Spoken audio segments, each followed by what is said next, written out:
So let's go ahead and explore collections library in Dart. First thing we're going to talk about, of course, is the list. Now, Dart, of course, is supposed to be a modern language, which means it has to be succinct and very straightforward, if we will. So you notice that the syntax it's very concise and easy to read, right? So in this case here, for us to create a list, right, an array, if you will, we just say var. I'm going to call this list. And then we're going to create our square brackets as such, and then inside that's where we actually put all of the items. Now this is the deciding moment, right? Because whatever we put first, it will dictate what types this list will hold. So if I go and say 1 and say 2, say 3, say 4, and then I say 10, let me make these numbers a little bit different.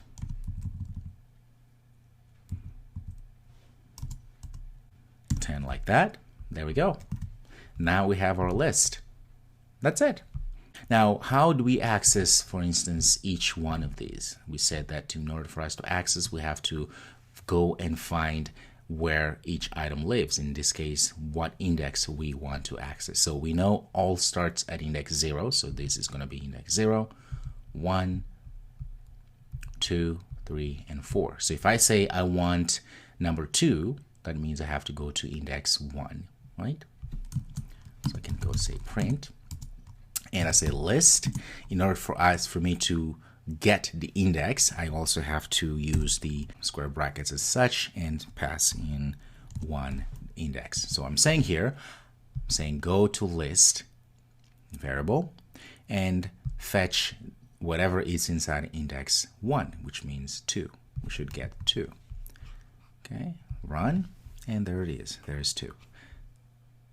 Obviously, if we want the last one here, we can just go ahead and say 0, 1, 2, 3, 4, and go ahead and say 4. It's going to run. We should see 10. Now, the cool thing about the list is that there's a few methods or properties we can actually retrieve from the list, right? A few methods that gives us information about the list. One of which is the length. So I can actually come down here. I can say print. I can say list. The moment you say dot, look at this. It turns out we can also add, remove, last, and so forth. Like I said, everything in Dart is indeed an object. This is why we have these capabilities. But what we want here is just the length, right? Now, what is the length? Well, the length is how many items we have inside of our list. Now, length and index are different things. Now, index is 0, 1, 2, 3, 4. Length is 1, 2, 3, 4, 5. Right? How many spots we have? We have 1 spot, 2, 3, 4, 5 spots. Right? So if I run like this, we should see 5 because that's the length. If we add another number, 56, well, you will see that indeed we'll have 6. Now, because we have this information, we can actually find the length of our array or our list here. Well, we could do certain things. We can actually go ahead and say, let's say if I want to get the last item of this array list, let's suppose that we have thousands of items, thousands of numbers inside of this list. Well, we could just go ahead and say list.length minus 1. That would give us the last one. Let's see. Is that true? There we go, 56.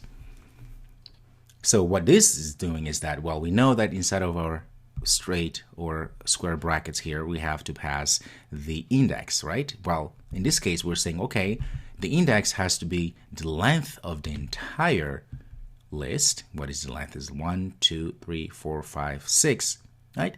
And we're going to subtract 1 to get the last one. So if the length is 5, then the last one is going to be the 4th item.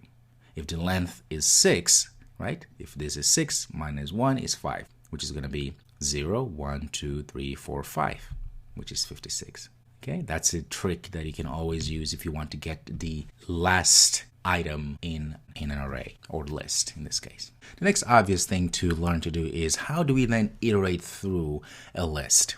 That's what's going to happen often, right? We want to be able to iterate through our array or any array. Well, simply we can go ahead and say for Okay, for the loop, I'm going to say int I set to 0. I'm now, check this out, I'm going to say I is less than list.length, because I know the length, right? Because we have this opportunity to get the length of our list. That's very handy. That way we don't have to worry about the length constantly, actual length of the array. So if the array changes the length to 2000, then we don't have to come here and change the number, right? And I can go ahead and say I plus plus, and then I can just go ahead and say print. I can make it a little bit more special. I can say index I contains an expression here. It's going to say list, and I'm going to pass the I as such. Okay, so now I'm going to go through the length of this array. I keep saying array, but the same thing. Let's call list to be more congruent with Dart language. The length of our list here, so if it's 6, the length 1, 2, 3, 4, 5, 6, so it's going to be while for I is less than 6, we're going to keep incrementing, and inside here we're going to go ahead and pass the I. So if it's 0, it's going to be 0 contains, and go to the 0th index, it's going to be 10, and it goes back and forth until this is not true, okay, which will break our for loop. Give it a run, and there we go. It says index 0 contains 10. Is that true? Yes. Index 1 contains 2, 13, and so forth. And 56 is the index 5. You can be a little bit more creative here. You can go ahead and say, for instance, if, at the top here, I'm going to say if list I, right, ampersand 2, or percentage I should say, is equal to 0. Remember this?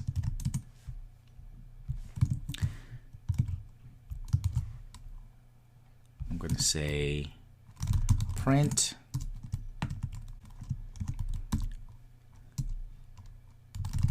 list I. It's an expression, so we need to make sure contain is multiple of 2. In fact, let me be succinct here. I'm going to just put it there. Say else, like that, and say and is not multiple of 2. Okay, so what are we doing here? So as we go through our list, we're going to go ahead and fetch all of the numbers inside of each index, and we're going to check to see if it's multiple of 2, right? Remainder here, remember? If it's multiple of 2, we're going to say that item is multiple of 2, and we're going to print it. Else, we're going to say index I contains that number and it's not multiple of 2. Just a very simple little thing here. Let's see. Get rid of all of this so we don't end up with a lot of junk. Okay, let's give it a run.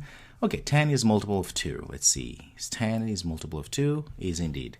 2 is multiple of 2. Index 2 contains 13 and is not multiple of 2. Index 2, 0, 1, 2. Yes, 13 is not a multiple of 2 indeed. 24 is multiple of 2. 10 is, 56 is multiple of 2.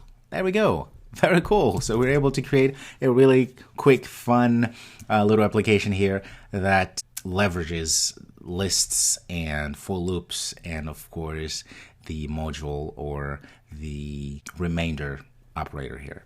Very cool. So go ahead and play around with this concept, and I will see you in the next video.